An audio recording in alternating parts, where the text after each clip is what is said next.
Hello friends. तो आप लोगों को अभी की मैं लेटेस्ट न्यूज़ देने वाला हूं। वो क्या है? हिमाचल में अब सरकारी एजेंसियां चलाएंगी शराब के ठेके। तो ये आर्टिकल है दिव्य हिमाचल का, आप लोग देख पाओगे। और ये सरकारी एजेंसियां चलाएंगी शराब के ठेके। तो इसमें प्लस पॉइंट क्या रहने वाला है? इस काम को करने के लिए बंदे चाहिए होंगे, तो सरकार को अब क्या होगा कि वैकेंसीज निकालनी पड़ेंगी। तो आपको विद इन 2-3 मंथ में आपको ये भी अपडेट मिल सकता है कि हाँ वैकेंसीज निकली हैं। तो यहाँ पे अगर आप देखोगे क्या लिखा है, सरकारी एजेंसियां कहां कहां पर शराब के ठेकों का कारोबार करेंगी, यह तय कर दिया गया है।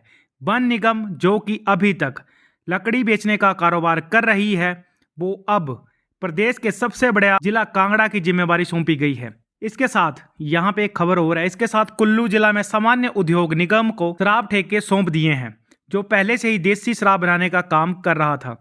मतलब जो उद्योग निगम है उसको अब शराब के ठेके दे दिए हैं। वो ऑलरेडी पहले मतलब शराब बनाने का काम कर रहा था। सामान्य उद्योग निगम जहां ऊना नंबर 1 शराब बनता था, लेकिन अब इसकी बिक्री का भी काम पहली बार करेगा। जानकारी के अनुसार मंडी जिला के शराब के ठेकों की जिम्मेदारी स्टेट इंडस्ट्रियल डेवलपमेंट कॉरपोरेशन को सौंपा गया है। यह निगम अभी तक उद्योग क्षेत्रों को विकसित करने का काम कर रहा था, अब इसका कारोबार और अधिक बढ़ जाएगा। इसी तरह से सिविल सप्लाई कॉरपोरेशन, जिसके पास राशन बेचने का काम है, उन्हें भी शराब बेचने का कारोबार दिया जाएगा। तो जितने भी ये विभाग हैं इनको अब शराब बेचने के लिए बोला गया है। तो आप लोगों को वैकेंसीज देखने को मिलेंगी, क्योंकि लिमिटेड स्टाफ है हर जगह पर, आप लोगों को पता है। तो स्टाफ तो चाहिए होगा, तो आपको ये अपडेट देखने को मे भी मिल जाए कि हाँ इन विभागों में वैकेंसीज निकली हैं। और ये सरकार ने बहुत अच्छा कदम उठाया है। क्यों उठाया है? क्योंकि जो ठेकेदार थे बहुत ज़्यादा मनमानी कर रहे थे, उनके अपने ही रेट थे, एमआरपी कुछ और थी।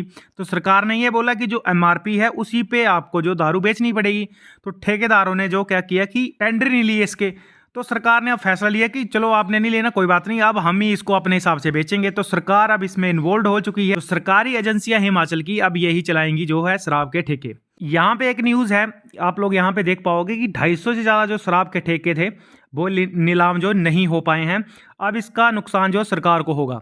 तो मैंने आपको ऑलरेडी बताया है कि ठेकेदार ले ही नहीं रहे हैं ठेके। तो सरकार ने भी फोर्स नहीं करा कि आप लोग नहीं लेना तो मत लीजिए। तो अब सरकार ही अब इस चीज़ में घुस चुकी है कि हाँ आप नहीं लोगे तो कोई बात नहीं है, हम अपनी एजेंसियाँ दे देंगे, वो हमारी एजेंसियाँ चला देंगी। तो यहाँ पे आप देख पाओगे कि सरकार को नुकसान होगा, लेकिन इसकी भरपाई के लिए विभाग कोई दूसरा तरीका निकालेगा, ऐसा अधिकारियों ने मुख्यमंत्री सुखविंदर सिंह सुक्खू को आश्वासन दिया है। अब देखना होगा कि अधिकारी किस युक्ति से इस कमाई को पूरा करते हैं। मतलब जो टारगेट है इनका कि अगर आपके 250 ठेके बिके नहीं है तो आपको पता टेंडर कितना जाता है, 1 करोड़, 1.5 करोड़, 50 लाख, इस टाइप का ये टेंडर जाता है। तो जो इनका टारगेट है वो इसी में अचीव हो जाता है। तो अब ये थोड़ा मुश्किल तो है, लेट्स सी क्या होता है आगे। यहाँ पे लिखा है किस सरकारी एजेंसी को कहाँ कितने ठेके मिले हैं। बिलासपुर और मंडी में सिविल सप्लाई कॉरपोरेशन व स्टेट इंडस्ट्रियल डेवलपमेंट कॉरपोरेशन को 66 शराब के ठेके दिए गए हैं, जिनको वही चलाएंगे। यहाँ लिखा है शराब मैक्सिमम रिटेल प्राइस पर ही इनके द्वारा बेची जाएगी। सूत्रों के अनुसार वन विकास निगम को कांगड़ा में 100 के करीब शराब के ठेके दिए गए हैं, जिसके लिए उन्हें आधारभूत ढांचा विकसित करना होगा। वहीं कुल्लू में जीआईपीसी को 30 ठेके, शिमला में एचपीएमसी को 35 ठेके, हिमफेड को 24 ठेके, नगर निगम शिमला को 19 शराब के ठेके दिए जाने का प्रस्ताव है। तो ये थी पूरी खबर, मैंने जो एग्जैक्टली खबर थी आपको वो बता दी है।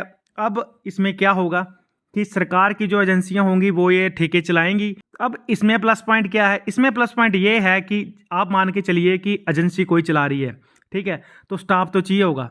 तो अब आपको क्या होगा कि यहाँ पर भी आपको रोजगार के अवसर दिए जाएंगे। आपको जैसे ही अपडेट कोई आएगा मैं आपके लिए अपडेटेड वीडियो ले आऊँगा। आपको इन विभागों में भी बहुत जल्दी वैकेंसीज देखने को मिलेंगी। धन्यवाद।